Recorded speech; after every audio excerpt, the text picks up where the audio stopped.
Hi, boys and girls. We're at our test facility to see what we're rolling out today. Another Mazda. We've had a bunch of them this month. This is the CX-3 Turbo. The CX-3 series has a lot going for it. First of all, they're made in Japan, so the quality's high. Number two, they have very sporting driving characteristics. Quick steering, nice handling. Sort of a Japanese Mini Cooper or BMW. Or at least the way BMWs used to be in the old days. The turbo is a wee bit more expensive because it comes standard with everything. You know the routine, leather, satellite radio, etc. So this one is $33,990. Let's just round it off to 34, okay? Well, actually there was one option. They charge an extra $600 for this metallic red paint. This does come in a four-door sedan, which I already tested. We have that video posted. This is the hatchback, as you can clearly see. We also did videos on other sporty cars, like this Mazda MX-5 Miata. We'll have a link for that video at the end of this video. And the most underrated sports sedan around, the Genesis G70 with the V6 engine. Very, very nice. We'll have a link for that video and in this video as well. And one of the first things we do when we get a vehicle is check and see if there's a spare tire. A lot of vehicles don't come with them nowadays. For 34 grand, I would hope so. Oh, there we go. One spare tire and jack. And the other thing we do is take the headlights out in the dark and see what they do. And we'll do that right now. Okay, it's dark enough. Let's see what these lights do. Here we have the low beams, only 100 feet away. Very bright, not much height.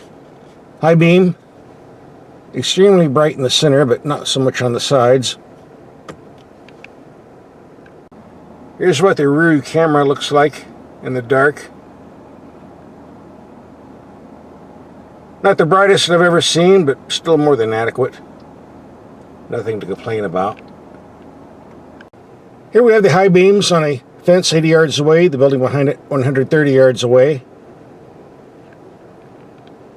Very bright in the center, again, not so much on the sides, but that's not an issue, as we'll explain later. Go to low beam. Almost makes it. Adequate for city driving. On backcountry roads, you want to keep the brights on, of course. These are active headlights. That means they turn in the same direction as the steering wheel is being turned, which is great when you're taking tight corners on curved mountain roads.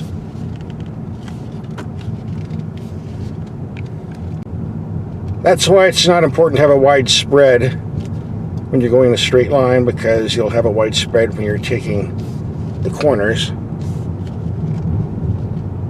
Very nice headlights. This vehicle is equipped with heads-up display. A little blurry on the camera, but you get the idea. Supposedly you can turn it off. It has a program on the computer screen where you can do that. Like so. The problem is you turn it off on the screen, and then when you restart the car, this just pops up again. So if you don't want it, you have several options. Mine is to take a black sock and just shove it down the hole. That worked pretty good. The other alternative is to just adjust the height and raise it so high you're not likely to see it. If I put my head down way low, I can see it, but if I raise it up normal driving, I don't. By the way, raising this way too high so you can't see it is a nice trick that works on the Mazda 3. It doesn't work on the other Mazdas like the CX-5 or CX-9. You just don't have the range of adjustment. On the base car for your 21 grand, you get a 2-liter putting out 155 horsepower.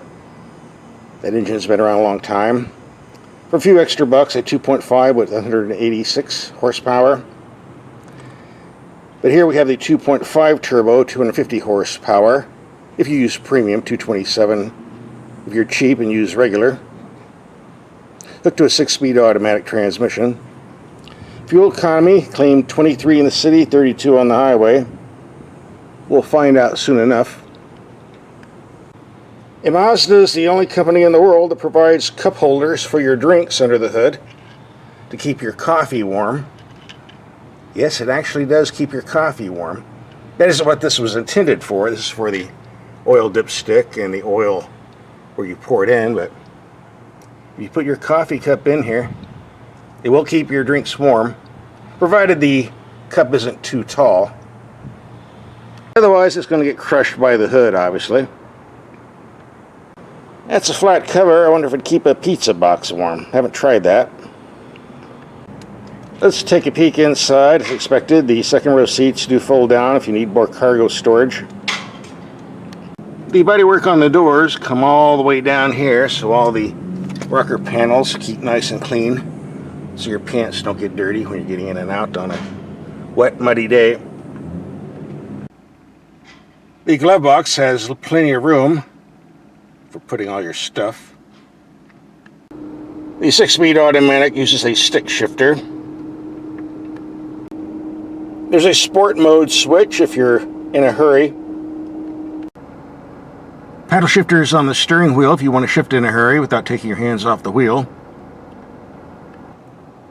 The gauge cluster is well designed, but like many Japanese cars, you have that annoying glare at certain angles of the sun. I'm not picking on Mazda here. Toyota, Lexus, seems to be a common trait. I guess they don't have sun over in Japan where they design these and nobody notices. If you have a sharp eye, you notice that 19.2 mpg is what I've been getting, mainly city commuting. About 75% heavy city traffic and around 25 on the expressway. And make that 19.1. We're sitting still, so the mileage is dropping, of course. A very simple to use climate control system. A couple knobs, a few buttons. Very simple, the way it should be. Unfortunately, the way it's not on many cars. No problem here. The infotainment system is controlled by a few buttons and this control knob. There's a learning curve here. Once you get the hang of it, you'll be okay, but it's very frustrating for the first couple days. The quality of the screen is excellent in the daylight. Very high resolution. And my other pet peeve, the sun visors do not slide back and forth to keep the sun out of your face. Instead, you get this sliding doohickey, which doesn't work very well. A lot better in this vehicle than in the bigger Mazdas. We have a bigger piece of glass, but why not just let it slide back and forth the way it's intended to? It's very hot outside today, around 104 degrees. And in the afternoon, it's going to get hotter, and that sun is going to come through the side window, baking my face. Not much you can do about this. Alright, enough show and tell. Let's take this out and do some driving. That's all we're here for, right? Mazda has some of the best power steering on the planet. Very quick, responsive, good feel, good feedback.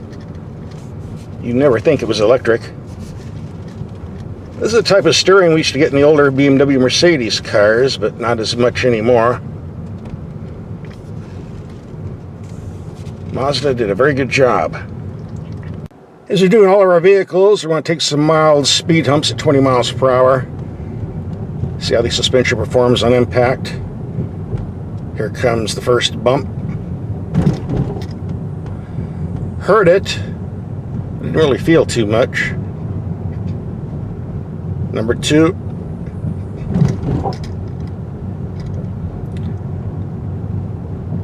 The same type of bump, number 3, but here's the nasty one coming up. This is the telltale. Yeah, that was a healthy thump, but nothing serious. It's more noise than anything else. Let's take the turning circle.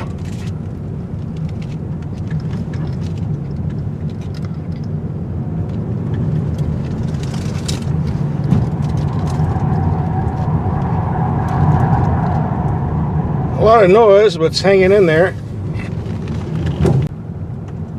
Security hates it when I do that, but they're all sitting in their cars playing with their cell phones, video games. In the old days you could fire them for that, but I guess we can't do that anymore.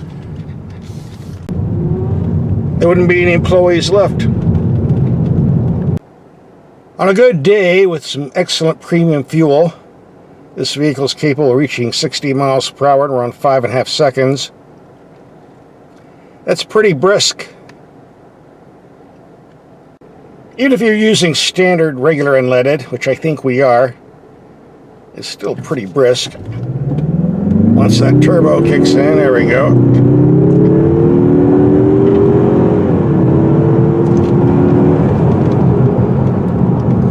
Very nice brakes, too. Well, that wasn't here yesterday. Somebody has some building skills, I see. Wonder if they got any beer in there. This is an ideal car to drive in the heavy city traffic, which I don't have right now. Because of its small size, you can maneuver in and out, lane to lane, yet with this very powerful engine, you have plenty of ability to accelerate.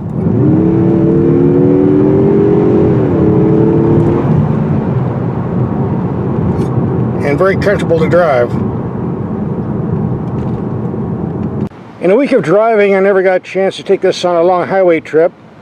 I was driving the Mazda CX-30 version instead. And even though it's a bit heavier, I got 25 to 27 miles to the gallon on that one. This is a bit lighter, so could only do better. If you're buying a Mazda 3 just for transportation, any of the less powerful engines will do. If you want something with some guts, this turbo is definitely worth the extra coin. Add to that the excellent handling and strong brakes, and you have yourself a nice little sporty car. I realize the price tag on this one isn't cheap, but compare this to some of the more expensive German cars, some BMW, Mercedes, and Audi. This seems like more of a bargain. Here's some videos of other sporty vehicles we've driven. Just click and watch.